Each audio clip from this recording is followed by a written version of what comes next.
Hei kaikille, mä olen Heli Nuotio ja opetan esoteerista astrologiaa oman astroloituskouluni kautta. Pidän siis erilaisia kursseja. Ja nyt tässä ajattelin antaa teille pienen tämmöisen makupalan siitä, mitä esoteerinen astrologia merkkien kannalta tarkoittaa. Eli käydään läpi ihan pikaisesti vaan tämmöinen niin sanottu tiiseri siitä, että pystytte näkemään, onko tämä aihe sellainen, joka vetää teitä puoleensa ja joka herättää mielenkiintonne. Eli käyn läpi jokaisen astrologisen eläinradan merkin tämmöiset niin sanotut tunnuslauseet, eli mantrat, jotka kuvastaa sitä merkin tarkoitusta sekä perinteisesti että esoteerisesti.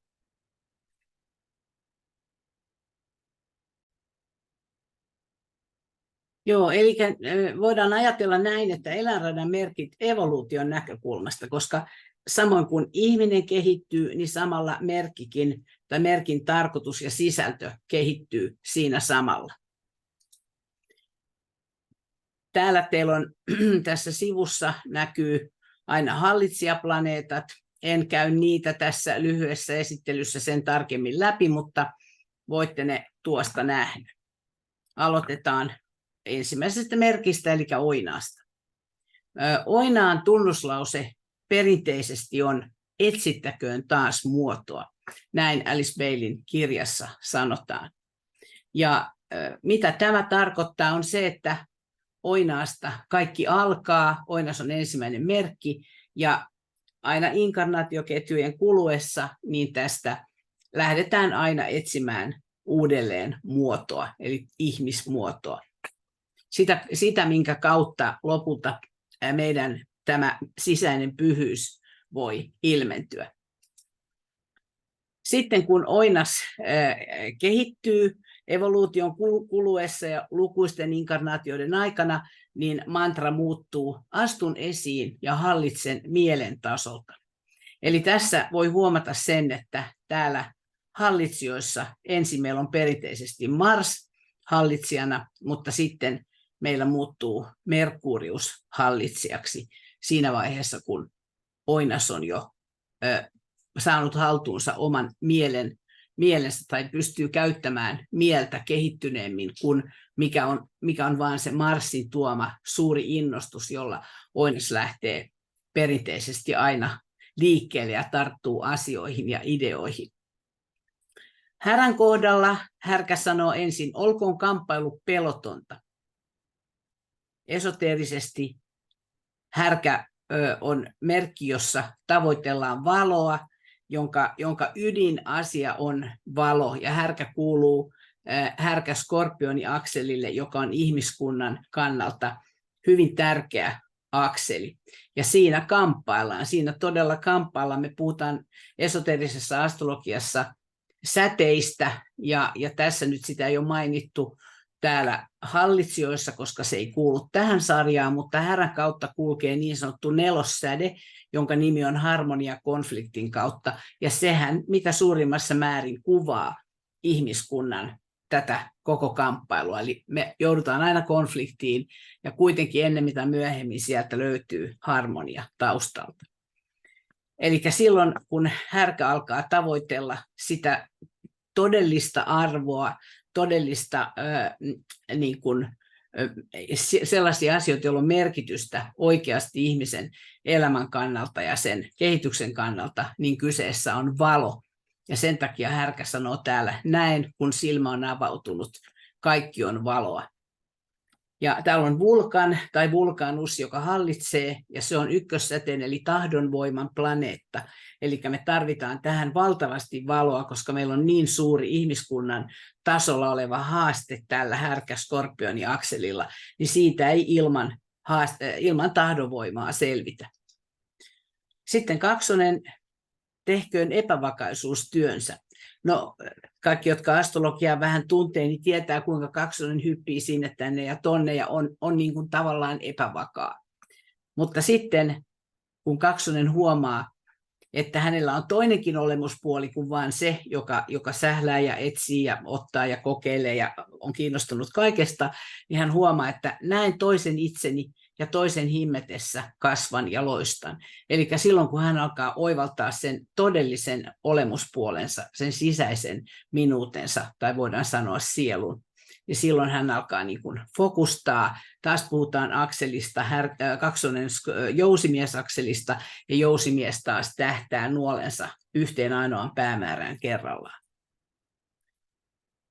Rapu sanoo, olkoon eristyneisyys sääntönä. Kyllä Rapuhan on tämmöinen hyvin niin kuin turvallisuushakuinen ja haluaa pysyä omassa kuoressaan eristyneenä. Tähän jatkuu oikeastaan, tämä mantra jatkuu niin, että olkoon eristyneisyys sääntönä, mutta silti ihmismassat olkoot olemassa. Eli Rapu tunnistaa itsensä massan jäsenenä, koska kyseessä on massamerkki. Mutta sitten myöhemmin Rapu sanoo, rakennan valaistun talon ja asun siinä. Eli silloin Rapu alkaa rakentaa sitä omaa valokehoaan tietoisesti ja asua siinä ja lähtee etsimään intuitiota, jota Neptunus esoteerisena hallitsijana edustaa. Tähän asti Rapua on hallinnut kuu, joka on vaan tämä niin kuin muodon äiti. Rapu toimii sille omalle kuorelleen ja muodolleen äitinä. Sitten leijonassa alun perin olkoot muut muodot olemassa, mutta minä olen, koska minä hallitsen. Eli leijona haluaa hallita kaikkea.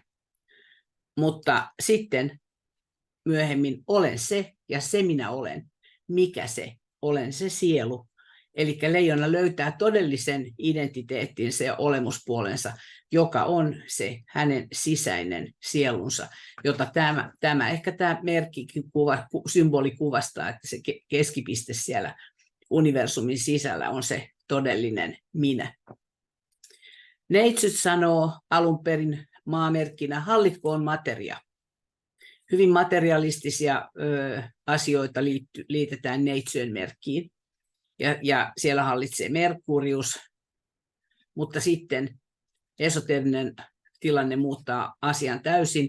Olen äiti, olen lapsi, minä Jumala, olen materiaa.